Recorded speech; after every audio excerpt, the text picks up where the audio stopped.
السلام علیکم ورحمۃ اللہ وبرکاتہ نحمده ونصلی علی رسولہ الکریم اما بعد فاعوذ باللہ من الشیطان الرجیم بسم اللہ الرحمن الرحیم رب اشرح لی صدری ویسر لی امری واحلل عقدۃ من لسانی یفقہوا قولی۔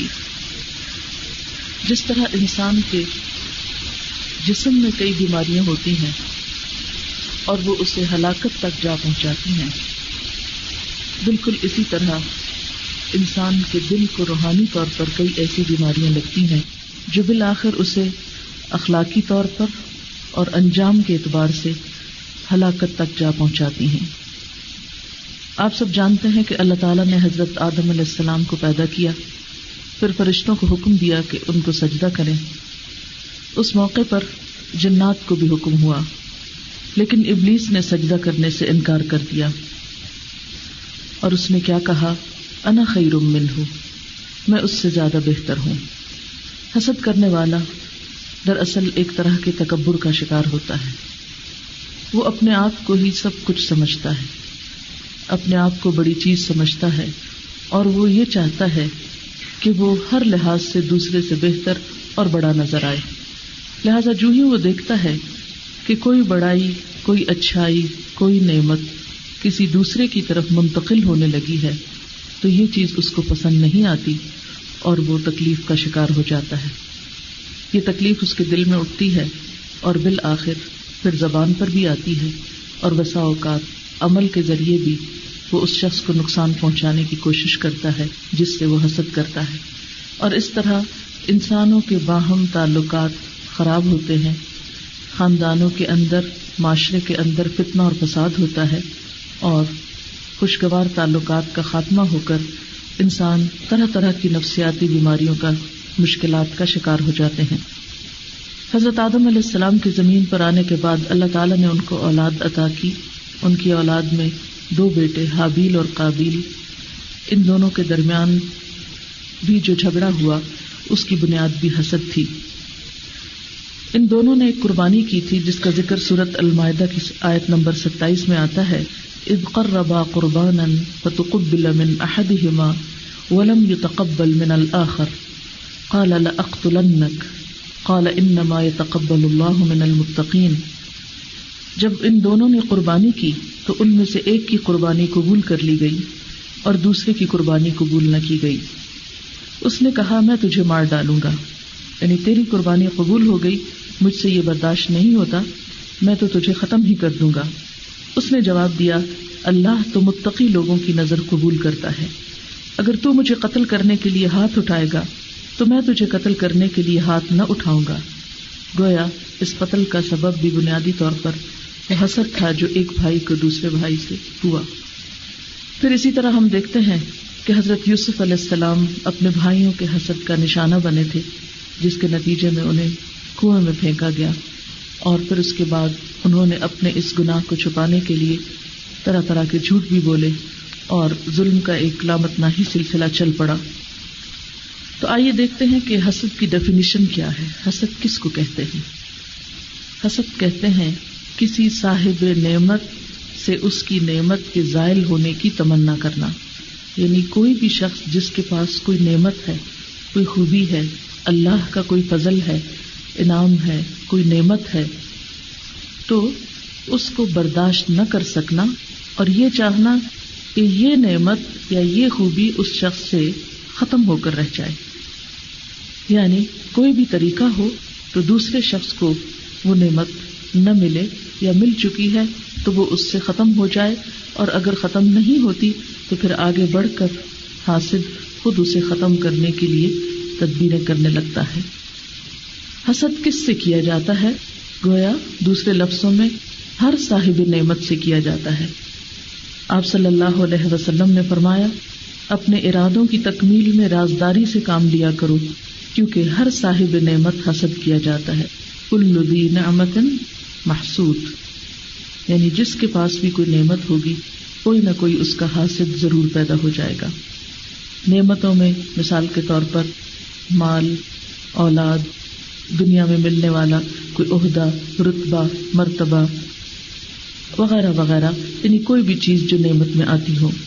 اور نہ صرف یہ کہ دنیاوی نعمتوں پر، بعض اوقات دین کی نعمت پر بھی حسد کیا جاتا ہے. تو ہم دیکھتے ہیں کہ حضور صلی اللہ علیہ وسلم سے حسد جو بنی اسرائیل کی طرف سے ہوا، یہود کی طرف سے ہوا. قرآن پاک میں اسی کا ذکر کرتے ہوئے اللہ تعالیٰ فرماتے ہیں ام یحسدون الناس علی ما آتاہم اللہ من فضلہ، یا یہ لوگوں سے حسد کرتے ہیں اس پر جو اللہ تعالیٰ نے انہیں اپنے فضل سے عطا کیا ہے. یہود کا یہ حسد صرف نبی صلی اللہ علیہ وسلم سے ہی نہیں تھا، بلکہ آپ کے جتنے بھی فالوورز تھے ان سب سے تھا. اور ہم دیکھتے ہیں کہ وہ 1400 سالوں میں کم نہیں ہوا، بلکہ آج تک اس کے اثرات دنیا میں نظر آتے ہیں. ارشاد باری تعالیٰ ہے وَدَّ كَثِيرٌ مِّنْ أَهْلِ الْكِتَابِ لَوْ يَرُدُّونَكُم مِّن بَعْدِ إِيمَانِكُمْ كُفَّارًا حَسَدًا مِّنْ عِندِ أَنفُسِهِمْ، ان اہل کتاب کے اکثر لوگ محض حسد اور بغض کی بنا پر تمہیں ایمان سے ہٹا دینا چاہتے ہیں اور واپس کفر کی طرف پھیرنا چاہتے ہیں. یعنی ان لوگوں کا خیال یہ تھا کہ آخری نبی ان کی نسل میں سے آئے گا. جب یہ اعزاز انہیں نہیں ملا تو انہوں نے ضد میں آ کر حضور صلی اللہ علیہ وسلم کی نبوت کو پہچاننے کے باوجود بھی انکار کر دیا، یعنی اس کو نہیں مانا. اللہ سبحانہ وتعالیٰ قرآن پاک میں فرماتے ہیں یعرفونہ کما یعرفون ابناءہم، وہ حضور صلی اللہ علیہ وسلم کو اس طرح پہچانتے ہیں جس طرح کوئی شخص اپنے بیٹے کو پہچانتا ہو. یعنی جیسے لوگ اپنے بیٹوں کو پہچانتے ہیں اس طرح یہ آپ کی نبوت کو اور آپ کے نبی ہونے کو پہچانتے ہیں، لیکن اس کے باوجود وہ آپ کا انکار کرتے تھے، وہ آپ کو نبی نہیں مانتے تھے. ابو جہل کے انکار کی بھی ایک بنیادی وجہ یہی بتائی جاتی ہے کہ وہ آپ صلی اللہ علیہ وسلم کی صداقت کا منکر نہیں تھا. اس کو مشکل یہ تھی کہ اس کے خیال میں قریش میں سے جو بنو ہاشم کا خاندان تھا اس کے حصے میں بہت سے اور اعزازات تھے، اور اب نبوت بھی ان کے حصے میں آ گئی.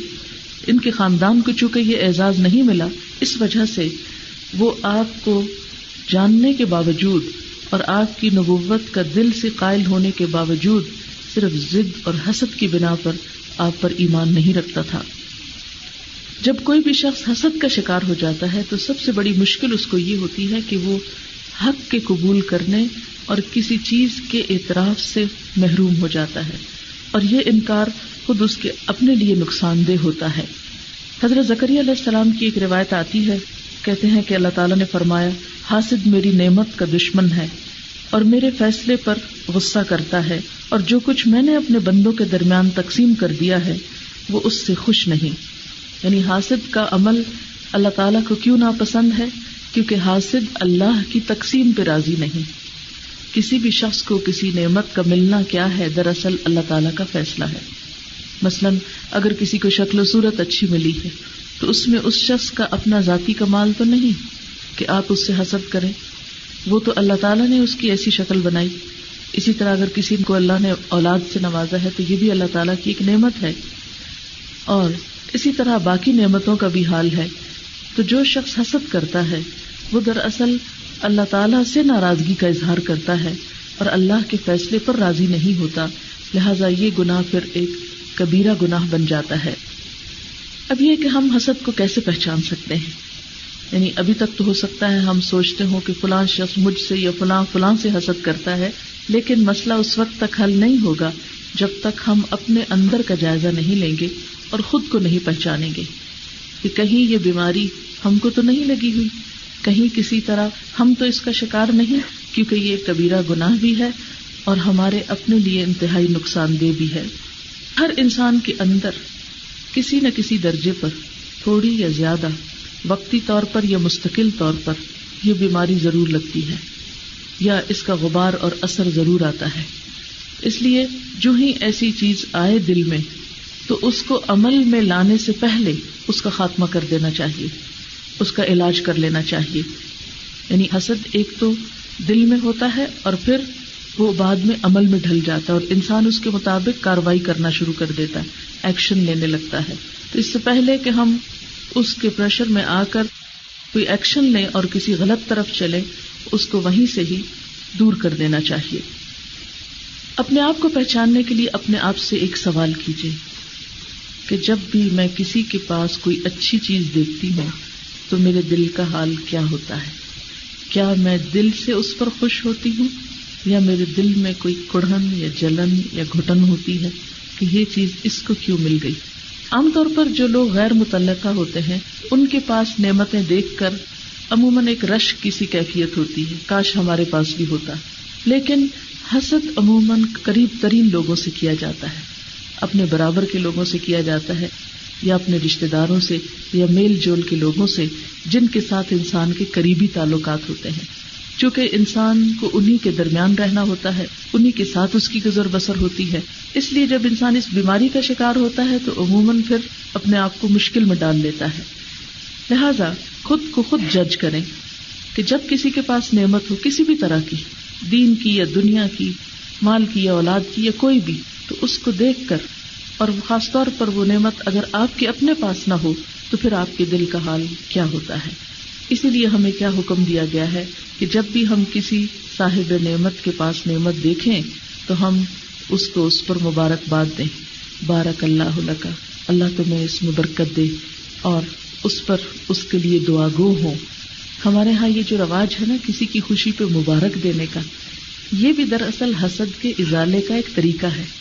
یعنی اسلام نے یہ ایک طریقہ ہمیں سکھایا ہے کہ ہم دوسرے کی خوشی میں شریک ہوں.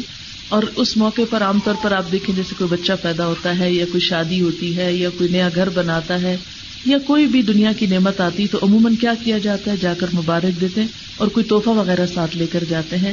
وہ اس بات کا اظہار ہوتا ہے کہ میرا دل تمہارے لیے بہت اچھے جذبات رکھتا ہے، اور بیسٹ وشز کے جو لفظ ہم بولتے ہیں وہ اسی وجہ سے بولتے ہیں کہ ہمارے دل میں نیک تمنائیں ہیں، ہمارے دل میں کوئی بد دعا نہیں ہے، کوئی حسد نہیں، کوئی جلن نہیں. ہم یہ نہیں چاہتے کہ یہ نعمت تم سے چھن جائے یا چلی جائے.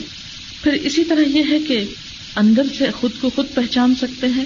کچھ ظاہری علامتیں بھی ہوتی ہیں، اور ظاہری علامتوں میں عام طور پر کیا ہوتا ہے کہ جب کسی کو نعمت ملتی ہے تو انسان کے چہرے کا رنگ بدل جاتا ہے.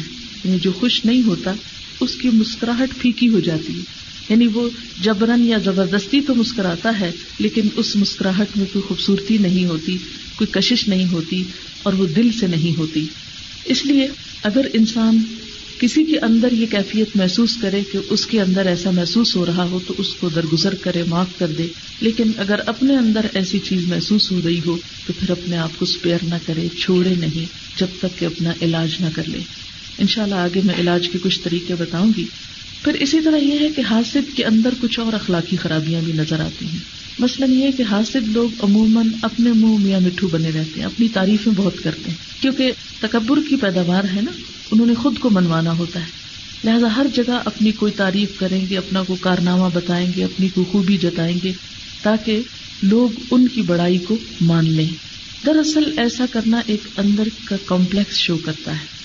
ایسے لوگ بنیادی طور پر احساس کمتری کا شکار ہوتے ہیں، انفیریورٹی کمپلیکس کا شکار ہوتے ہیں.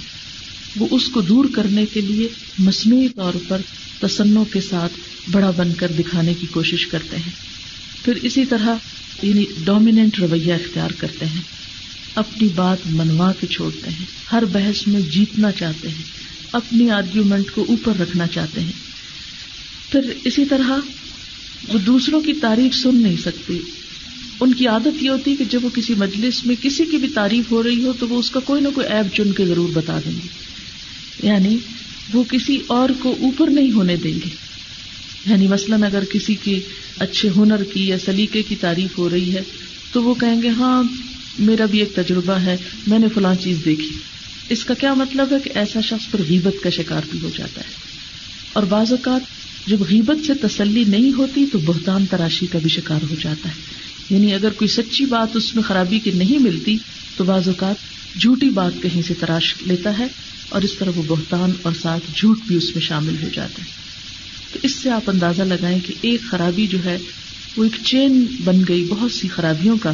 اس لیے اپنی اصلاح کے لیے ضروری ہے کہ خود کا جائزہ لے کر اس مرض کو اندر سے کنٹرول کرنے کی کوشش کی جائے. پھر اسی طرح ایسے لوگوں کی ایک اور عادت یہ ہوتی ہے کہ ہر وقت دوسروں سے خود کو کمپیئر کرتے رہتے ہیں. یعنی ہر وقت ایک کمپیریزن کسی نفسیات میں مبتلا رہتے ہیں. مثلاً کوئی شخص اپنی بات سنا رہا ہے تو وہ ضرور اس موقع پہ اپنی مثال دیں گے. یعنی اگر کوئی اپنے بچے کی بات کرے تو وہ اپنے بچے کی شروع کر دیں گے، اگر کوئی اپنی پراپرٹی کرے تو وہ اپنی کسی چیز کی شروع کر دیں گے. تو یہ بھی ایک احساس کمتری ہی کا حصہ ہوتا ہے. ایسے لوگوں کے پاس کوئی تعمیری بات، کوئی لوگوں کی خیرخواہی کی یا بھلائی کی یا اچھی نصیحت کی یا اچھے مشورے کی یا اچھی رہنمائی کی کوئی بات نہیں ہو سکتی. تو امت مسلمہ کو تو اللہ تعالیٰ نے پیدا ہی اس لیے کیا تھا کہ وہ لوگوں کے اندر خیر کو عام کرے، لوگوں کا بھلا کرے. دین کی تو تعریف ہی کیا ہے کہ الدین النصیحہ، دین تو ہے ہی خیر خواہی کا نام. تو جو شخص حقیقی معنوں میں دیندار ہوتا ہے، جس کو ریلیجس آپ کہہ سکتے ہیں، وہ اسلام کی نظر میں ہر ایک کا خیر خواہ ہوتا ہے، وہ ہر ایک کا بھلا چاہتا ہے. پھر اس کے پاس اتنی فرصت نہیں ہوتی کہ وہ بیٹھ کر لوگوں کی چھپی ہوئی برائیاں اور خامیاں اور ڈھکی ہوئی چیزیں کھول کھول کر مجلسوں میں ڈسکس کرے. یہ کسی بھی شخص کے ایک بیڈ ٹیسٹ کی علامت ہے کہ جو دوسروں کی خوشی پہ تو خوش نہیں ہوتا، ان کی نعمت پر تو مطمئن نہیں ہوتا، لیکن ان کی برائیوں کو اس لیے ضرور ڈسکس کرتا ہے کہ انہیں ذلیل و خوار کر سکے. ایسا شخص جو دوسروں کے ساتھ ایسا کرتا ہے، بظاہر وہ دوسروں کا نقصان کرتا ہوا محسوس ہوتا ہے، لیکن حقیقت میں وہ اپنا ہی نقصان کر رہا ہوتا ہے. حسد کی کچھ بنیادی وجوہات ہوتی ہیں. ایک وجہ تو دل کی تنگی ہوتی ہے، یعنی ایسے لوگ چھوٹے دل کے ہوتے ہیں.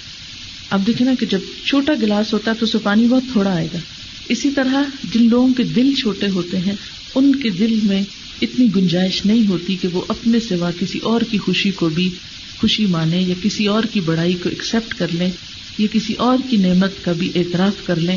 وہ پھر دل کی اپنی گھٹن اور تنگی کی وجہ سے وہ دوسری کی نعمت پر خوش نہیں ہو سکتے. لہذا یہ جو دل کی گھٹن اور تنگی ہے، یہ ایک طرح سے انسان کے لیے سزا ہے، یہ انسان کے لیے ایک طرح سے عذاب ہوتا ہے. ایسے لوگ خود کو خود ٹارچر کرتے رہتے ہیں، خود کو خود تکلیف دیتے ہیں. جب دل وسیع ہوتا ہے، دل بڑا ہوتا ہے کہ دوسروں کے غم بھی انسان اپنے اندر ڈالے، دوسروں کی خوشیوں کو بھی انسان ایکسپٹ کر لے.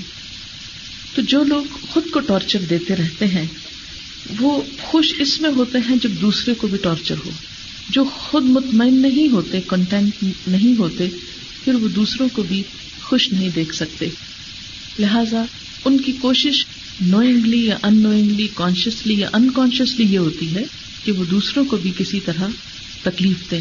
آپ نے دیکھا ہوگا کہ کچھ لوگ سیڈسٹ ہوتے ہیں، ان کے اندر ایک خاص نفسیاتی بیماری ہوتی ہے کہ انہیں اس وقت سکون ملتا ہے جب وہ دوسرے کو تکلیف میں دیکھتے ہیں.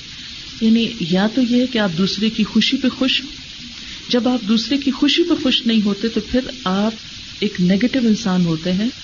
آپ پھر اس وقت خوش ہوتے ہیں جب کسی کو تکلیف ہوتی، اس لیے پھر دوسرے کو تکلیف دے کے ذلیل کر کے پھر اپنے آپ کو مطمئن کرنے کی کوشش کرتے ہیں یا خوش ہونے کی کوشش کرتے ہیں. اور پھر اس کے لیے تمنا کیا کرتے ہیں کہ دوسرے کی نعمت چھن جائے. حسد کی آپ یوں سمجھیں کہ 3 قسمیں ہیں. ایک بڑی قسم تو یہ ہے کہ جس میں انسان دوسرے کی نعمت کی چھننے کی خواہش کرتا ہے، خواہ وہ ہمیں ملے یا نہ ملے. یعنی اس کی سب سے بڑی تمنا یہ ہوتی کہ دوسرے کے پاس نہ رہے.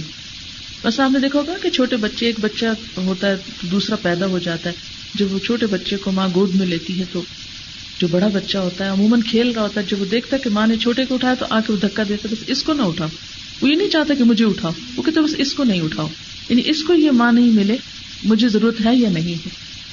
ایسے ہی جو نیگیٹو تھنکنگ والے لوگ ہوتے ہیں وہ بعض حاسد اس قسم کے ہوتے ہیں کہ انہیں صرف اس سے دلچسپی ہوتی ہے کہ دوسرے کے پاس نعمت نہ ہو. یہ ضروری نہیں کہ انہیں خود بھی چاہیے ہوتی ہے، کیونکہ بعض اوقات ان کے اپنے پاس ہوتی ہے، لیکن وہ یہ چاہتے ہیں کہ یہ صرف ہمارے پاس ہو، اس میں کوئی اور شریک نہ ہو، کسی دوسرے کے لیے یہ نہ ہو. اس لیے وہ دوسرے سے چھننے کی تمنا کرتے رہتے ہیں. مثلاً قرآن پاک کی ایک آیت میں آتا ہے وَدُّوا لَوْ تَكْفُرُونَ كَمَا كَفَرُوا فَتَكُونُونَ سَوَاءً. وہ چاہتے ہیں کہ تم بھی کفر کرو جس طرح انہوں نے کفر کیا، تو اس طرح پھر سب برابر ہو جاؤ. حسد کی دوسری قسم یہ ہوتی ہے کہ انسان یہ خواہش رکھتا ہے کہ نعمت دوسرے سے چھن کر اس کو مل جائے. یعنی اسے یہ نہیں کہ دوسرے کو کیوں ملی ہے، اسے یہ ہوتا ہے کہ مجھے کیوں نہیں ملی. اس کی ساری تمنا یا کوشش یہ ہوتی ہے کہ دوسرے کی چلی جائے اور میرے پاس آ جائے. یہ بھی ایک مذموم اور ناپسندیدہ چیز ہے. پھر تیسری قسم یہ ہوتی ہے کہ کسی کی نعمت دیکھ کر یہ خواہش کرنا کہ اگر اسے ملی ہے تو مجھے بھی مل جائے. اس کو رشک کہتے ہیں اور یہ پسندیدہ ہے. یعنی اگر آپ دیکھتے ہیں کہ کسی کے پاس کوئی اچھی چیز ہے، کسی نے کوئی اچھا کپڑا پہنا ہوا ہے، یا کسی کا اچھا گھر ہے، یا کسی کی کوئی بھی اچھی چیز ہے، کوئی اچھی جاب ہے، کسی بھی طرح اس کے پاس کوئی نعمت ہے، آپ جب یہ تمنا کرتے ہیں کہ اللہ مجھے بھی دے، تو ایسا کرنا برا نہیں ہے، کیونکہ قرآن پاک میں آتا ہے وَاسْأَلُوا اللَّهَ مِن فَضْلِهِ، اللہ سے اس کے فضل کا سوال کرو، اللہ تعالیٰ سے اس کا فضل مانگو. دنیا کی نعمتیں ہوں یا آخرت کی نعمتیں، جتنی بھی مانگو کہ اللہ کے خزانوں میں کمی نہیں، وہ دے سکتا ہے. لیکن یہ ایک قدرتی بات ہے کہ انسان عام طور پر اپنی ضروریات کو بھی نہیں جانتا ہوتا، یا اپنی خواہشات کو بھی ڈسکور نہیں کر سکتا کہ وہ چاہتا کیا ہے. یہ اس وقت ابھر کے سامنے آتی ہیں، یہ اس وقت انسان ان کو پہچانتا ہے جب وہ چیز کہیں اور دیکھتا ہے. مثلاً عام طور پر جب آپ شاپنگ کرنے کے لیے جاتے ہیں تو آپ کو یاد نہیں ہوتا کہ آپ کو کیا کیا چاہیے، جو جو چیزیں دیکھتے جاتے پھر آپ کو یاد او مجھے تو یہ بھی چاہیے تھا، یہ بھی چاہیے تھا. بالکل انسانی معاملات میں بھی یہی ہوتا ہے، آپ کو بھولا ہوا ہوتا ہے کہ مجھے کچھ چاہیے، لیکن جب آپ کسی کے پاس دیکھتے ہیں تو آپ کو ایک دم خیال آ جاتا ہے میرے پاس کیوں نہیں ہے. ایسے میں آپ اللہ تعالیٰ سے دعا کر سکتے ہیں کہ اللہ تعالیٰ مجھے بھی یہ چیز عطا کر. لیکن ان تمام چیزوں میں جس چیز کی تمنا کرنی چاہیے وہ نبی صلی اللہ علیہ وسلم نے فرمایا لا حسد الا فی اثنتین رجل آتاہ اللہ المال فسلطہ علی ہلکتہ فی الحق ورجل آتاہ اللہ علما فہو یعملہ ویعلمہ الناس.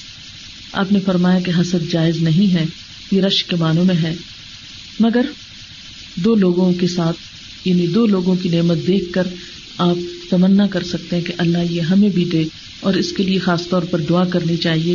نمبر 1 ایسا شخص جس کو اللہ نے مال دیا ہو، پھر وہ مال کو حق کے راستے میں خوب استعمال کرتا ہو. ایک اور روایت میں آتا ہے کہ وہ آگے پیچھے دائیں بائیں رات دن کو وہ اسے خرچ کرتا ہو. اور دوسرا شخص جس کو اللہ نے علم دیا ہو، پھر وہ اس علم پر خود بھی عمل کرتا ہو اور وہ دوسروں کو بھی سکھاتا ہو. اللہ کی نظر میں یہ لوگ قابل رشک ہیں اور ان جیسا بننے کی تمنا کرنے کے لیے کہا گیا ہے. لیکن عموماً ہم ان دو چیزوں کے لیے رشک کم ہی کرتے ہیں اور ان چیزوں کو آئیڈیالائز کم ہی کرتے ہیں، بلکہ الٹا باتیں بناتے ہیں. مثلاً اگر کسی شخص کو اللہ نے مال دیا ہو اور وہ اس سے اپنی دنیا بنانے کی بجائے آخرت زیادہ بنا رہا ہو، اسے یہاں کے بینک میں جمع کرانے کی بجائے آخرت انویسٹمنٹ بینک میں جمع کرا رہا ہو، تو لوگ عموماً اس کو پاگل سمجھتے ہیں کہ اس کو تو کوئی عقل ہی نہیں ہے، یہ تو کبھی رشتہ داروں کو دینے سے فارغ نہیں ہوا، یا فلاں اور فلاں نیکی کے کاموں میں دینے سے فارغ نہیں ہے. اور اسی طرح اگر کسی کے پاس علم ہے تو اس کی بھی لوگوں کو قدر کم ہوتی ہے. وہ عموماً مال کے پیچھے اس طرح دوڑتے ہیں کہ شاید یہی سارے مسائل کا حل ہے. حالانکہ اگر دیکھا جائے تو مال سارے مسائل کا حل نہیں ہے. بہت سے لوگ مال کے ہوتے ہوئے بھی بے شمار مسائل رکھتے ہیں، لیکن یہ مال چونکہ انسان کی کمزوری ہے. قرآن پاک میں اللہ تعالیٰ خود فرماتے ہیں انہ لحب الخیر لشدید، کہ وہ مال کی محبت میں بہت شدید ہے. تو یہ کمزوریاں تو انسان کے اندر ہیں ہی، لیکن ہمارا امتحان بھی یہی ہے کہ ان کا علاج کر کے، جیسے آپ دیکھیں کہ مختلف لوگ مختلف طرح کی بیماریاں یا کمزوریاں رکھتے ہیں جسمانی طور پر، پھر ہم کیا کرتے ہیں، ہم معلوم کر لیتے ہیں کہ ہمارے اندر کس چیز کی کمی ہے، پھر اپنی فوڈ میں اس کی کوانٹٹی انکریز کر دیتے ہیں یا سپلیمنٹ لیتے ہیں یا کوئی دوا لیتے ہیں تاکہ ہمارے اندر وہ کمی پوری ہو جائے اور ہم ایک صحت مند انسان ہو جائے. مثلا آپ نے دیکھا ہوگا کہ کچھ لوگوں کو تھائرائڈ کی بیماری ہو جاتی ہے، اس کے لیے ان کو تھائرائڈ کی دوا لینی پڑتی ہے ایکسٹرا، جس سے وہ ان کا لیول اس کا بحال ہوتا ہے تو وہ ایک بہتر ایکٹیو انسان بنتے ہیں، مثلا خاص طور پر اگر کمی ہو جائے. اسی طرح کچھ اور چیزوں کی کمی جسم کے اندر، کیلشیم کی کمی ہو تو کیلشیم کا ایکسٹرا سپلیمنٹ آپ لیتے ہیں، خون کی کمی ہو تو اس کو بڑھانے کے لیے آپ تدبیریں سوچتے ہیں. تو بالکل اسی طرح ہمارے اندر ایمانی اعتبار سے، دینی اعتبار سے بھی بہت سی کمزوریاں ہو سکتی ہیں کہ جن کی اصلاح اور جن کی کمی پوری کرنے کے لیے ہمیں ایکسٹرا ڈوز لینے کی ضرورت ہوتی ہے، اور ہر انسان کی ضرورت مختلف ہو سکتی ہے. اس لیے ہم میں سے ہر ایک کو یہ چاہیے کہ وہ اپنا جائزہ لیتا رہے اور یہ دیکھتا رہے کہ کہاں کس چیز کی کمی ہے تاکہ اسے پورا کرے اور وہ دنیا میں بھی ایک بہتر انسان بن کر جی سکے.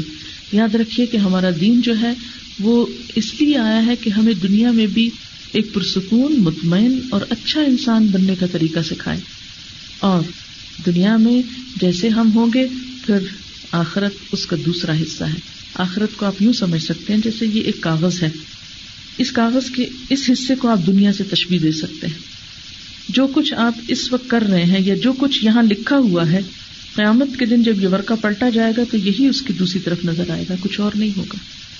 مثلاً آپ دیکھیں کہ اس پیج کے اس طرف جتنی لکیریں لگی ہیں اور جتنے پیراگراف ہیں، اور دوسری طرف جب اس کو پلٹا گیا تو وہی نظر آ رہا ہے. آخرت میں ہو بہو وہی چیزیں ہمارے سامنے آئیں گی جو ہم یہاں سے کر کے لے جائیں گے، اس میں کوئی ایکسٹرا نہیں ڈال کر دیں گے. لہٰذا یہ جو وقت ہے ہمارا اس زندگی کا، یہ بہت قیمتی وقت ہے. اس میں ہمارا امتحان یہ ہے کہ ہم اچھے بہترین انسان بنیں جس سے خود ہماری اپنی زندگی کی اصلاح ہو، ہم ایک پرسکون انسان بنیں. نمبر 2 یہ کہ اللہ تعالیٰ کی نظروں میں ہم ایک اچھے انسان ہوں، وہ ہمیں دیکھے تو خوش ہو جائے. اور نمبر 3 یہ کہ جب ہماری اصل زندگی شروع ہو. یاد رکھیے کہ ہم ایک ٹرانزٹ میں ہیں. جیسے آپ مثلاً یہاں سے لندن جاتے ہیں تو راستے میں اگر آپ مثلاً KLM پہ فلائی کر رہے ہیں تو ہو سکتا ہے کہ آپ کو راستے میں وہاں 1-2 گھنٹے کے لیے رکنا پڑے، اور پھر اس کے بعد آپ اپنے فائنل ڈیسٹینیشن پہ پہنچتے ہیں. اسی طرح ہم کچھ نہ تھے، اللہ تعالیٰ نے ہمیں پیدا کیا، اب ہم یہاں ایک خاص وقت کے لیے انتظار میں ہیں، پھر اس کے بعد ہماری موت ہوگی، پھر اس کے بعد دوبارہ زندگی ہوگی، اور وہ ہے ہماری اصل منزل، وہ ہے زندگی. وہ زندگی وہ ہے جسے پھر ختم نہیں ہونا، اور وہ ہماری اصل لائف شروع ہوگی. جب اس سے پہلے کا یہ وقت جو ہے یہ تو صرف ایک ٹیسٹ کے لیے ہے کہ کس کو کدھر بھیجنا ہے. جیسے آپ نے دیکھا ہوگا نا کہ مثلا بہت سے لوگ ایمریٹس سے سفر کرتے ہیں، تو مجھے بھی اس دفعہ اس کے ذریعے آنے کا اتفاق ہو، تو میں نے دیکھا کہ ہمارے جہاز میں بہت مختلف قسم کے لوگ بیٹھے ہوئے تھے. جو ہی فلائٹ اتری تو تھوڑے سے لوگ شہر کے اندر گئے اور اکثریت جو تھی وہ دوبارہ اگلے بورڈنگ پاس کے لیے مختلف کاؤنٹرز پہ آ گئی، اور ایک رش لگ گیا نیکسٹ فلائٹس کے لیے. تو اب کیا ہے کہ وہاں سے وہ ڈائریکشن دے رہے تھے کہ کس کو کدھر جانا ہے. بالکل اسی طرح ہم بھی دنیا میں ایک سفر میں ہیں، پھر مرنے کے بعد ہمارا سب کے لیے ایک ڈائریکشن متعین ہوگی کہ کون کس کے قابل ہے، کس کو کدھر جانا ہے، کس کے پاس کون سا بورڈنگ پاس ہے، جنت کا یا جہنم کا، اور اس کے مطابق پھر اس کو اس طرف بھجوا دیا جائے گا. یہ زندگی، یہ امتحان ہے. ہم اس بہت بڑے دھوکے میں مبتلا ہیں، ہم سمجھتے ہیں یہ رہنے کی جگہ ہے.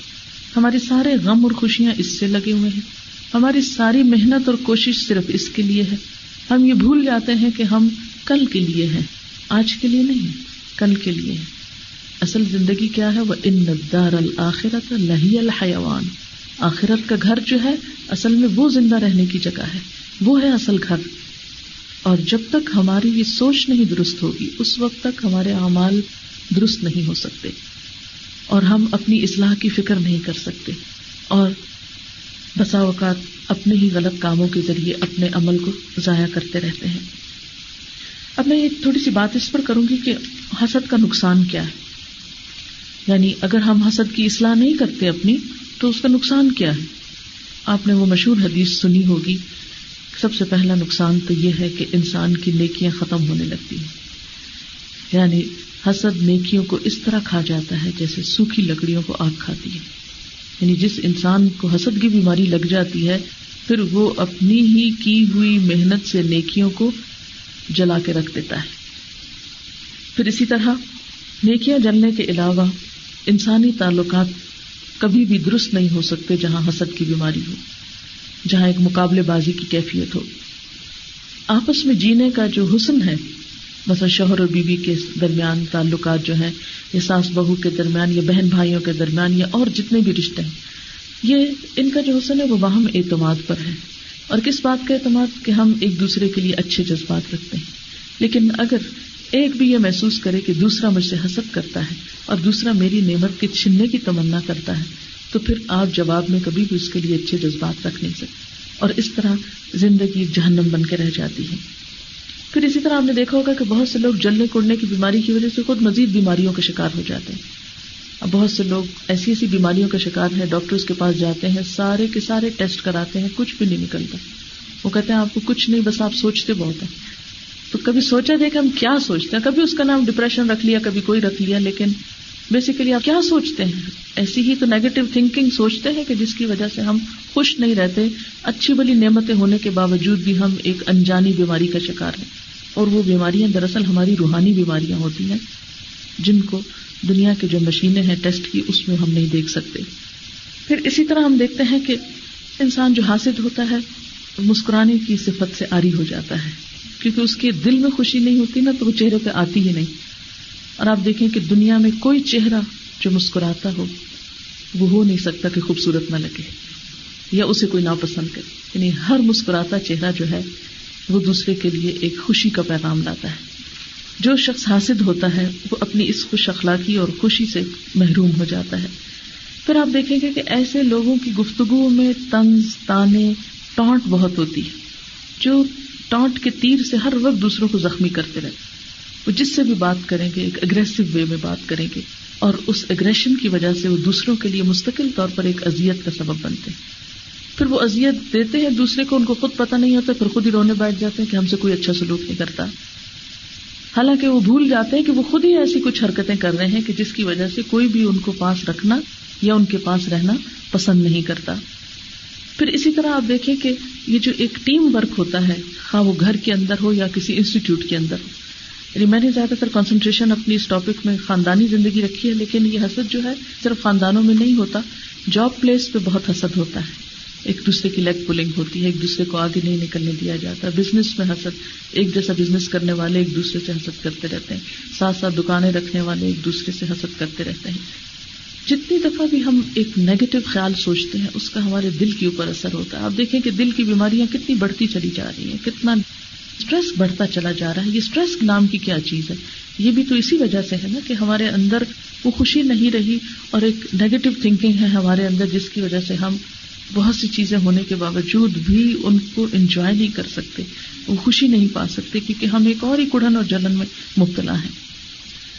پھر اسی طرح یہ ہے کہ جب آپ دوسروں کا تعاون کھو دیتے ہیں، ایک ٹیم ورک کھو دیتے ہیں، تو آپ بہت بڑا نقصان کرتے ہیں. آپ ایک طرح سے تنہا رہ جاتے ہیں، اکیلے ہو جاتے ہیں، اور اس سے آپ کو معاشرتی طور پر ایک سیٹ بیک ملتا ہے.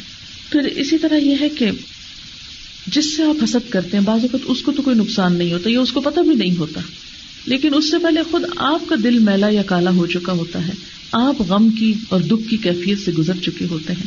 تو اس طرح جس سے حسد ہو رہا ہے وہ تو کبھی بعد میں سفر کرے گا، لیکن خود آپ پہلے ہی مرحلے پر ایک وکٹم ہو گئے، اپنے ہی کیے گا.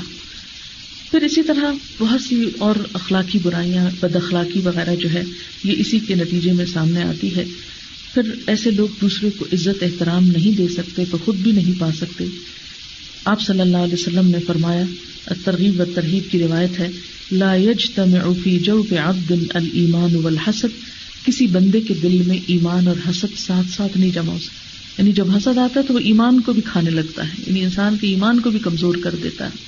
اور پھر جب ایمان نہیں ہوتا تو بہت سی خرابیاں پھوٹ نکلتی ہیں پھر انسان کے اندر سے، حتیٰ کہ قتل و غارت تک پہ نتیجہ جا پہنچتا ہے، جیسے حضرت یوسف علیہ السلام کے ساتھ ہوا یا حابیل کے ساتھ ہوا.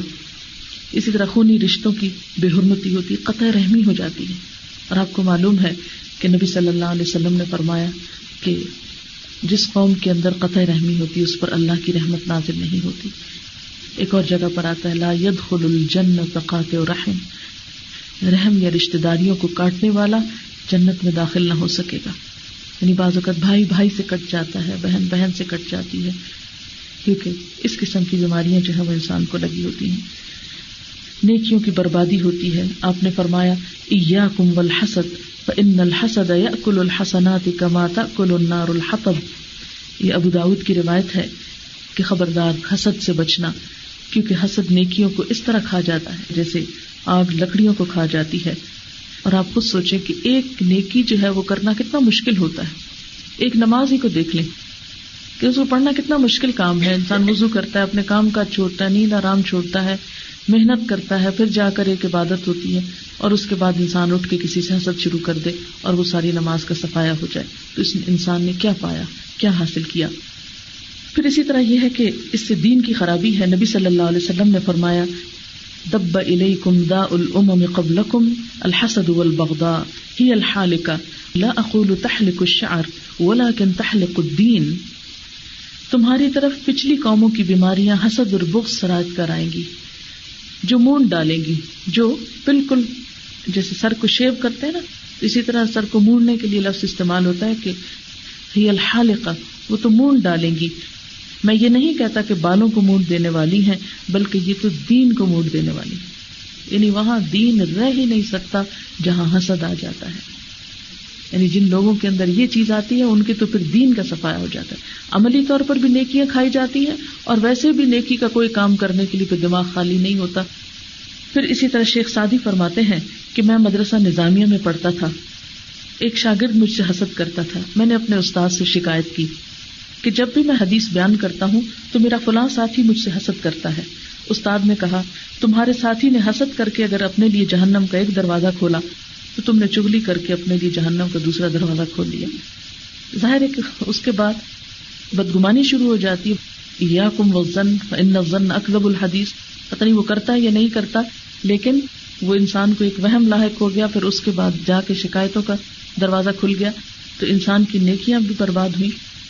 یعنی انسان غیر محسوس طریقے سے خرابی کے اس رستے پہ چل پڑتا ہے کہ جس کا انسان کو پھر احساس بھی نہیں ہوتا کہ وہ کر کیا رہا ہے.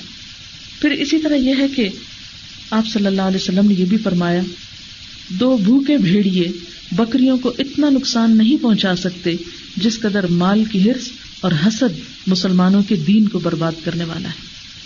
یعنی بھیڑیا جو ہے وہ بکریوں کا دشمن ہوتا ہے. اگر ایک گلے میں 2 بھیڑیے چھوڑ دیے جائیں بھوکے ہوں تو وہ چیر پھاڑ کے ان کو رکھ دیں. فرمایا وہ اتنا بڑا نقصان نہیں ہوگا جتنا ان لوگوں کی طرف سے دین کو پہنچے گا جو حسد کا شکار ہوتے ہیں. اور افسوس کے ساتھ یہ کہنا پڑتا ہے کہ بعض اوقات بڑے اچھے نیک نمازی لوگ، بہت دین والے لوگ جو ہوتے ہیں وہ ایسی بعض چیزوں کا شکار ہو جاتے ہیں کہ جس کی وجہ سے وہ ایک دوسرے کی جڑیں کاٹتے رہتے ہیں، ایک دوسرے کی مخالفت کرتے رہتے ہیں اور اچھے کام میں بھی دوسرے کو بلا وجہ کرٹیسائز کرتے رہتے ہیں، جس سے دوسروں کا امیج بھی خراب ہوتا ہے اور اپنی نیکیاں بھی برباد ہوتی ہیں اور صرف شیطان کے خوش ہونے کے سوا کوئی چیز حاصل نہیں ہوتی. پھر اسی طرح ایسے لوگوں کے اعمال قبول نہیں ہوتے. حدیث میں آتا ہے ہر سوموار اور جمعرات کو انسانوں کے اعمال اللہ تعالیٰ کے سامنے پیش کیے جاتے ہیں. اللہ تعالیٰ اس دن میں سوائے مشرکین کے باقی لوگوں کی بخشش فرما دیتا ہے، لیکن جن 2 آدمیوں کے درمیان کینہ کپٹ ہوتا ہے ان کی مغفرت نہیں فرماتا اور فرماتا ہے کہ ان دونوں کو ابھی روکے رکھو، یعنی ان کے اعمال ابھی روکے رکھو یہاں تک کہ یہ دونوں آپس میں میل ملاپ کر لیں. یہ صحیح مسلم کی روایت اور موطا امام مالک نے بھی اس کو روایت کیا ہے.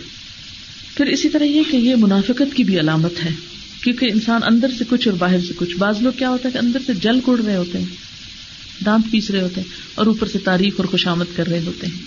تو یہ ایک ڈبل سٹینڈرڈ ہے نا. یعنی چونکہ دل کی بیماری اور منافقت ہے، فی قلوبہم مرض فزادہم اللہ مرضا، ان کے دلوں میں بیماری ہے جسے اللہ نے اور بڑھا دیا. تو جو منافقت کی بیماری ہے اس سے تو پھر 100 اور بیماریاں اخلاقی اور روحانی پھوٹتی ہیں. پھر اسی طرح یہ ہے کہ حسد کرنے والا دوسروں کو بھی گناہوں میں انوالو کر لیتا ہے. یعنی اس کی کڑن اس وقت تک چین نہیں پاتی جب تک وہ دوسروں کو بھی بٹھا کے تمہیں پتہ چلا فلاں کا یہ ہوا، فلاں کی ایسی بات ویسی، یعنی وہ اوروں کو بھی ساتھ انوالو کر کے ان کا بھی ایمان خراب کرتا ہے اور ایک بری مجلس کو جنم دیتا ہے جس میں دوسروں کے لیے بدمزگی کے سوا کچھ نہیں ہوتا.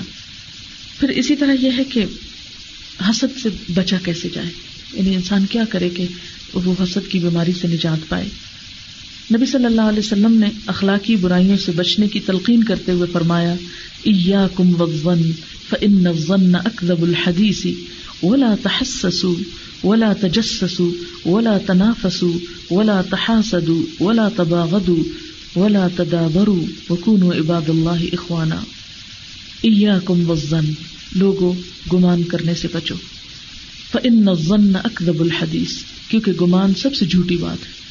یعنی دوسرے کے بارے میں محض خیال سے، قیاس آرائی سے کام لینا. میرا خیال ہے کہ اس نے ایسا کیا ہوگا، میرا خیال ہے فلاں ایسا ہے اور ویسا ہے. ولا تحسسوا، اور ٹوہ نہ لگاؤ. ولا تجسسوا، تجسس نہ کرو. یعنی جب انسان کو برا گمان ہو تو پھر اس کے بعد وہ ٹوہ نہ لگانا شروع کر دے، تجسس نہ کرنا شروع کر دے. ولا تنافسوا، اور ایک دوسرے سے تنافس نہ کرو، یعنی ایک دوسرے کے ساتھ جیسے وہ ایک مقابلہ بازی ہوتی ہے. ولا تحاسدوا، ایک دوسرے سے حسد نہ کرو. ولا تباغضوا، آپس میں بغض نہ رکھو. ولا تدابروا، اور ایک دوسرے سے پیٹھ نہ پھرو، کیونکہ جب حسد ہوتا ہے پھر انسان دوسرے کو ملنا بھی نہیں چاہتا، منہ موڑ کے ایک دوسری طرف جا بیٹھے گا یا اس کو اگنور کرنے کی کوشش کرے گا، یہ صحیح طرح بات نہیں کرے گا، بد اخلاقی سے بات کرے گا.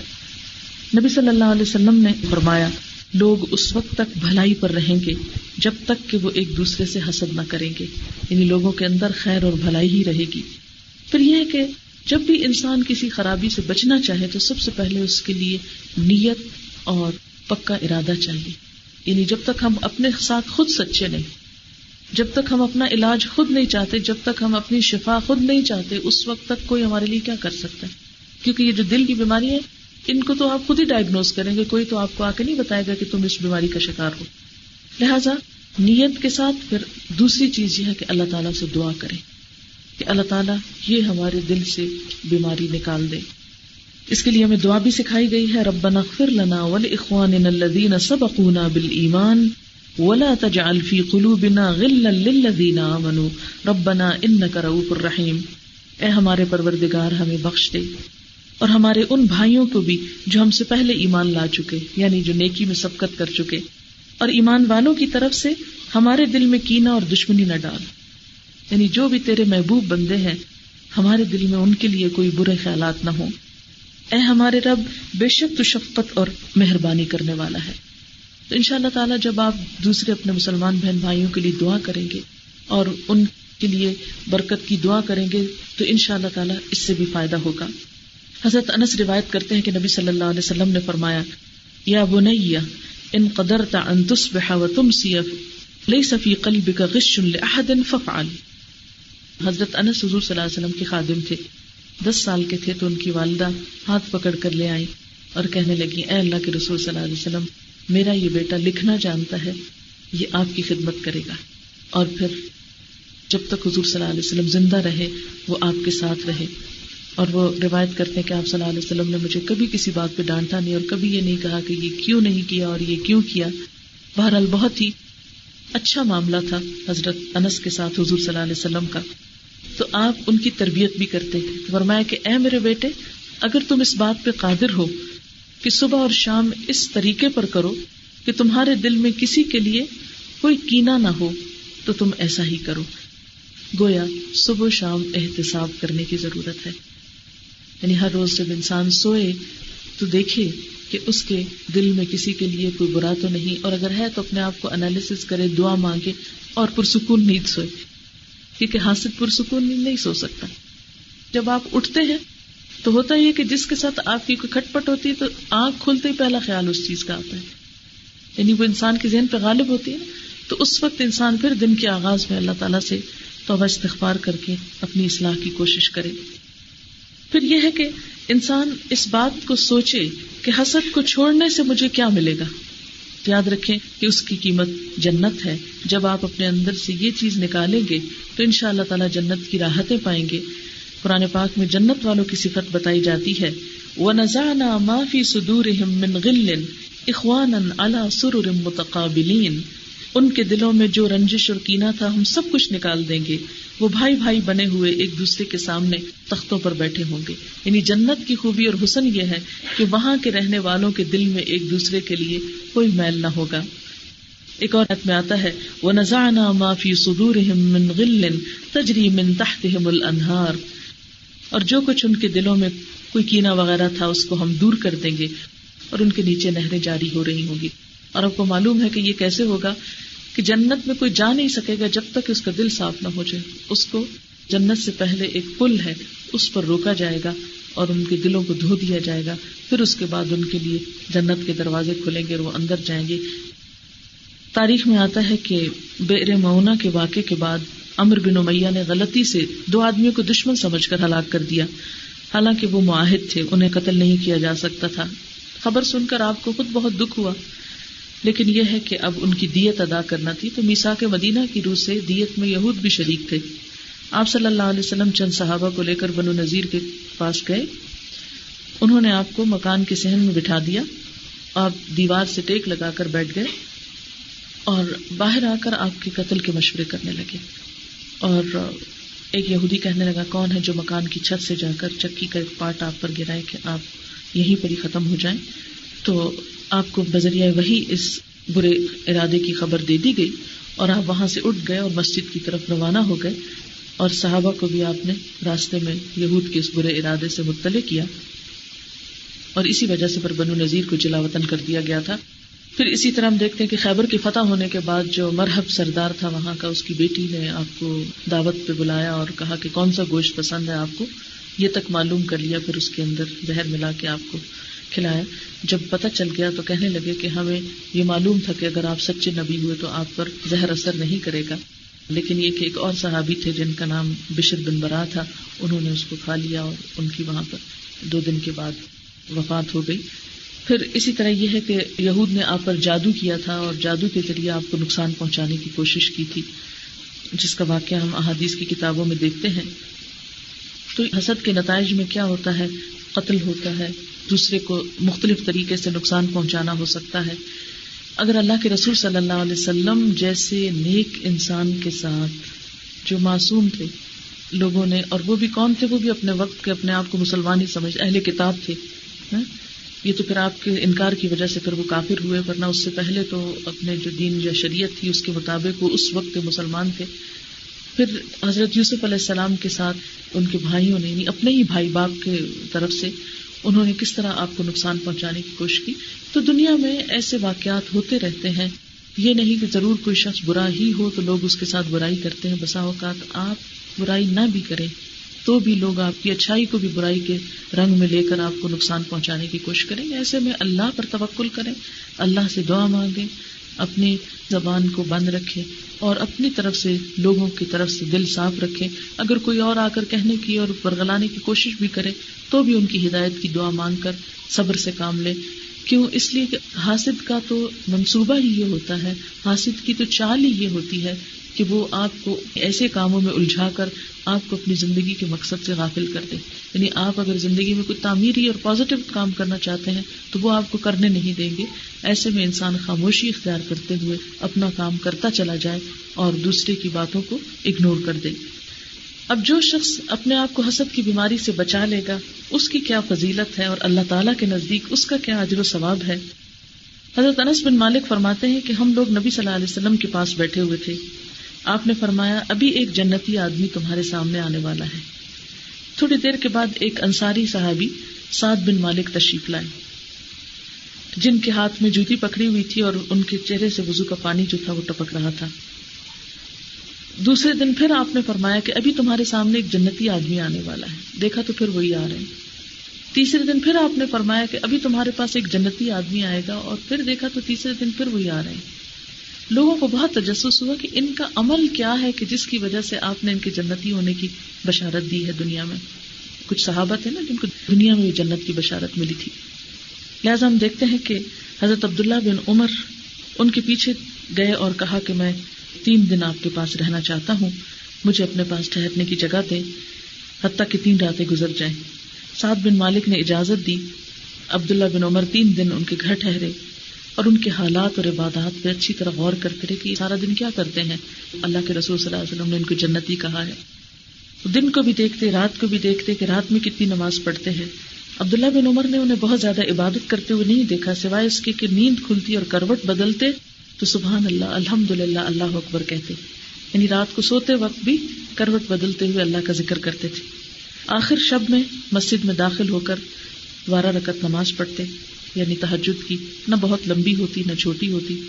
2 رکعت پڑھ کر تشہد میں یہ 3 دعائیں پڑھتے: ربنا آتنا فی الدنیا حسنہ وفی الآخرۃ حسنہ اللہم اکفنا ہمنا من امر آخرتنا ودنیانا، اور تیسری اللہم انا نسألک من الخیر کلہ ونعوذ بک من الشر کلہ. کہتے ہیں کہ جب 3 راتیں گزر گئیں تو میں نے سعد بن مالک سے کہا کہ میں تو صرف یہ دیکھنے کے لیے آیا تھا کہ آپ کیا عمل کرتے ہیں، کہ میں نے نبی صلی اللہ علیہ وسلم کو 3 دن تک ایک آدمی کو جنتی قرار دینے کے بارے میں دیکھا اور وہ آپ تھے. میں نے چاہا کہ آپ کے پاس ٹھہر کر آپ کا عمل دیکھوں، لیکن میں نے ان 3 دنوں میں آپ کو کوئی غیر معمولی کام کرتے ہوئے نہیں دیکھا. ایک عام شخص کی جو روٹین ہو سکتی ہے اسی طرح کی آپ کی روٹین ہے. وہ کہنے لگے کہ میرے عمل تو یہی ہیں جو آپ نے مجھ میں دیکھے ہیں، لیکن اس کے ساتھ دو باتیں اور ہیں، اور وہ کیا ہیں؟ نمبر 1، میں کسی مسلمان سے کینہ نہیں رکھتا، یعنی میرے دل میں کسی کے لیے کھوٹ نہیں، اور نہ ہی کسی بھلائی پر جو اللہ نے کسی کو دے رکھی ہو اس سے حسد کرتا ہوں، یعنی نہ میں کسی سے حسد کرتا ہوں نہ کسی سے دل میلا رکھتا ہوں۔ عبداللہ بن عمر نے کہا یہی وہ چیز ہے جس نے آپ کو اس درجے پہ پہنچا دیا ہے۔ یعنی ہم بعض اوقات ظاہری نیکیوں کی طرف تو بہت توجہ دیتے ہیں یا ظاہری کاموں کو تو بہت اپریشیٹ کرتے ہیں، لیکن بھول جاتے ہیں کہ ہمارے اندر کا حال کیا ہے۔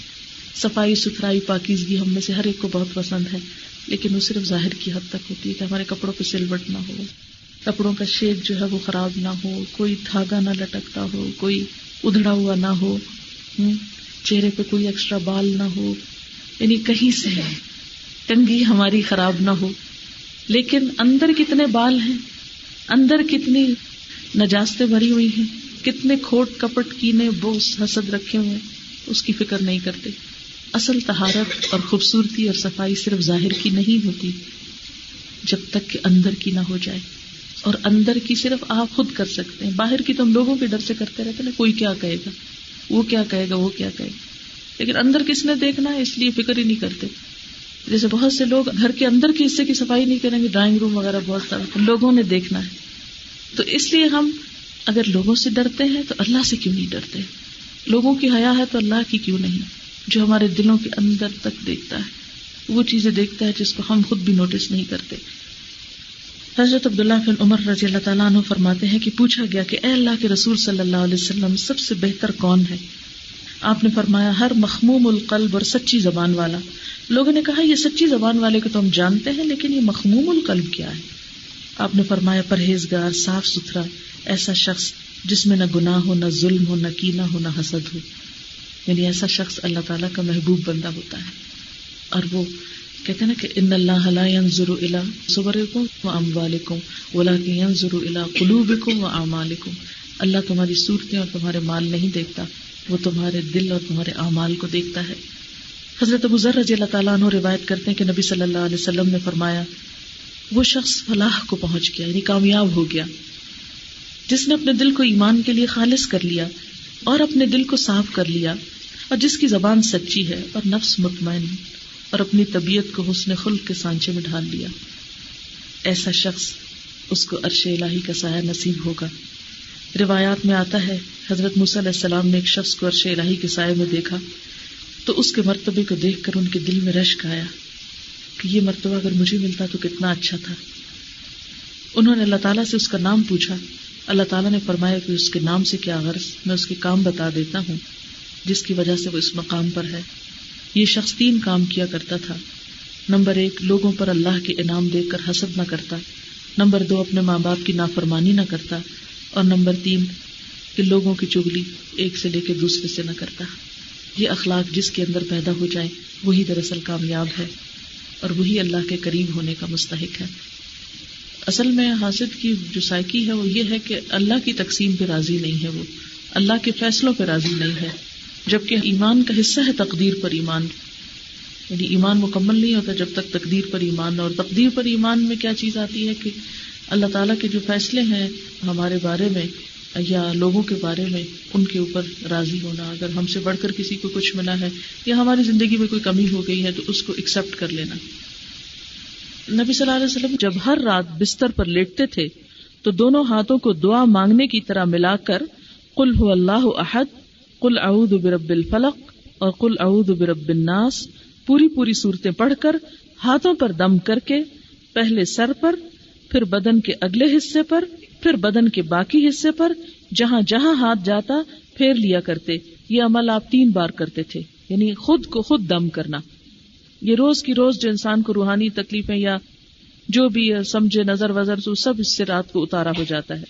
آپ صلی اللہ علیہ وسلم سونے سے پہلے سورۃ ملک اور الف لام میم تنزیل یعنی سجدہ پڑھا کرتے تھے۔ یہ دونوں صورتیں اپنے پڑھنے والوں سے عذاب قبر کو روکتی ہیں۔ جو آدمی لیٹتے وقت اپنے بستر پر آیت الکرسی پڑھتا ہے تو اللہ تعالیٰ کی طرف سے ایک فرشتہ مقرر کیا جاتا ہے جو رات بھر اس کی حفاظت کرتا ہے اور صبح تک اس کے پاس شیطان نہیں آتا، یعنی سوتے ہوئے بھی انسان کی ایک طرح سے حفاظت ہوتی ہے۔ اور اس میں چاروں طرف پھونک مارنے کا عمل بھی ملتا ہے۔ سورۃ البقرہ کی آخری 2 آیات سونے سے پہلے پڑھنے والے کو اللہ تعالیٰ تمام آفتوں سے محفوظ رکھتے ہیں۔ کون سی یہ 2 آیتیں؟ آمن الرسول بما انزل الیہ من ربہ والمؤمنون سے آخر تک۔ آپ صلی اللہ علیہ وسلم سوتے وقت اپنا دایاں ہاتھ اپنے دائیں رخسار یعنی گال کے نیچے رکھ کر قبلے کی طرف منہ کر کے دائیں کروٹ پر سوتے تھے، لیکن ہمارے بیڈ روم جو بنتے ہیں اس وقت تو ہم دھیان نہیں کرتے کہ کس رخ پہ بن رہے ہیں یا کیسے۔ بہرحال، اور یہ دعا 3 بار پڑھا کرتے تھے، اللہم قنی عذابک یوم تبعث عبادک، اے اللہ مجھے اپنے عذاب سے بچانا جس دن آپ اپنے بندوں کو قبروں سے اٹھائیں گے، اور پھر اللہم بسمک اموت و احیا پڑھتے۔ حضرت فاطمہ رضی اللہ تعالیٰ عنہا نے آپ صلی اللہ علیہ وسلم سے اپنی تھکاوٹ کی شکایت کی اور ایک خادمہ کی درخواست کی کہ میرے پاس نوکر نہیں ہے، تو آپ نے فرمایا، اے فاطمہ سوتے وقت 33 بار سبحان اللہ، 33 بار الحمدللہ اور 33 بار اللہ اکبر پڑھ لیا کرو، اس طرح تمہاری تھکاوٹ دور ہو جائے گی۔ اور یہ وظیفہ میں نے خود بھی آزمایا ہے کہ جب تھکاوٹ ہو تو اس سے پڑھ کے اگر انسان لیٹے تو نیند جلدی آ جاتی ہے، کیونکہ ویسے بھی اللہ کے ذکر سے دلوں کو اطمینان ملتا ہے۔ اچھا، اب آپ سوال کر لیجیے۔ دم کر کے پانی پینا جو ہے، اصل میں نا پانی کے اندر پھونک نہیں مارنی چاہیے، کیونکہ وہ حضور صلی اللہ علیہ وسلم نے غذا کے اوپر پھونک مارنے سے منع کیا ہے۔ ویسے بھی آپ کو پتہ ہے کاربن ڈائی آکسائڈ جو ہوتی ہے وہ انسان کے سانس کے ساتھ آتی ہے، لیکن یہ ہے کہ اس بات کا تجربہ کیا گیا ہے ریسنٹلی، جاپان میں شاید ایک ریسرچ ہوئی ہے یہ، کہ ان لوگوں نے پانی کو سامنے رکھ کے اس پر اچھے الفاظ پڑھے اور پھر اس کے جو کرسٹلز تھے اس کی مائکرو تصویریں لی۔ آپ کو پتہ نا جب انسان بولتا ہے نا تو اس کے منہ سے کچھ لہریں نکلتی ہیں نا، آپ کریں تو ویوز ہوتی ہیں، وہ ویوز جو ہیں وہ ٹریول کرتی ہیں، دوسرے کے کان تک جاتی ہیں، یا اگر سامنے کوئی پانی رکھا ہے یا کچھ تو اس پر بھی جاتی ہیں، اس پر بھی اثرات ہوتے ہیں، سارے ماحول پہ ایک طرح سے اثر ہوتا ہے۔ تو انہوں نے ان کرسٹلز پر خوبصورت تصویریں دیکھی جب اچھے الفاظ بولے گئے، اور بہت ہی بھدی قسم کی، بلکہ وہ انٹرنیٹ پہ وہ تصویریں بھی میرے پاس آئی، میں نے ان کے پرنٹ نکالے بھی اور اپنے اسٹوڈنٹس کو دکھائے کہ جب اچھے لفظ بولے گئے تو اس طرح لگا جیسے پھولوں جیسی تصویریں بنی، اور جب خراب لفظ بولے گئے تو یہ لگتا ہے جیسے سیاہی کا دھبا لگ جاتا ہے نا، اس طرح دھبا پڑا ہوا تھا۔ تو پانی کے اوپر اگر دم وغیرہ اس طرح کیا جائے جیسے بوٹل کے اندر ہے یا کچھ، تو بعض لوگ اس طرح کا عمل کرتے ہیں۔ کئی ممانعت تو نہیں آئی اور میرے خیال ہے کہ اس کے اوپر اثر بھی ہوتا ہوگا۔ بہتر تو یہ ہے کہ انسان ایسی تمام موقعوں پر وہ آیات پڑھ لے، لیکن جیسے چھوٹے بچے ہیں یا کوئی بیمار ہے دم کیا جا سکتا ہے، کہیں اس طرح کی ممانعت نہیں، اگر کلام جو ہے وہ اللہ تعالیٰ کا ہے، کیونکہ قرآن پاک میں یہ بات تو آتی ہے کہ اس میں شفا ہے، یعنی قرآن پاک جو ہے، اور اس میں خاص طور پر سورۃ الفاتحہ جو ہے۔ ایک کیسٹ میں لائی ہوں، جادو، حقیقت اور علاج، اگر یہ آپ سن لیں تو انشاءاللہ آپ کی تسلی ہو جائے گی، اور اس کے ساتھ ہی میرا خیال ہے کہ وہ جو مسنون عمل ہیں وہ بھی کسی کارڈ میں ہوں گے، مجھے نہیں معلوم کہ کوئی ایسی چیز آئی ہے یا نہیں آئی، لیکن عبداللہ بن عبدالعزیز بن باز کی کتاب ہے، اردو ترجمہ اس کا ہوا ہے جادو ٹونے کا علاج، تو اس میں مسنون طریقے بتائے ہوئے ہیں اور آیات وغیرہ بھی ہیں۔ اور جادو کی بنیادی طور پر حقیقت یہی ہے کہ اچھے الفاظ انسان کے دل پر اچھا اثر کرتے ہیں، تو جو برے الفاظ ہوتے ہیں وہ انسان کو تکلیف دیتے ہیں۔ تو کلام کی اپنی ایک تاثیر ہوتی ہے، کیونکہ یہ بات ثابت ہے کہ جو کچھ بھی ہم بولتے ہیں نا وہ ضائع نہیں ہوتا، وہ محفوظ ہو جاتا ہے۔ اب جب وہ محفوظ ہوتا ہے تو اگر اس کو کسی خاص نیت کے ساتھ یا کسی خاص ڈائریکشن کے ساتھ کسی خاص شخص کے اوپر اثر انداز کرنے کے لیے استعمال کیا جائے تو اس کا بھی اثر ہوتا ہے۔ چلیں دعا کر لیتے ہیں۔ سبحان اللہ والحمد للہ ولا الہ الا اللہ واللہ اکبر ولا حول ولا قوة الا باللہ العلی العظیم۔ اللہم صل علی محمد وعلی آل محمد کما صلیت علی ابراہیم وعلی آل ابراہیم انک حمید مجید۔ اللہم بارک علی محمد وعلی آل محمد کما بارکت علی ابراہیم وعلی آل ابراہیم انک حمید مجید۔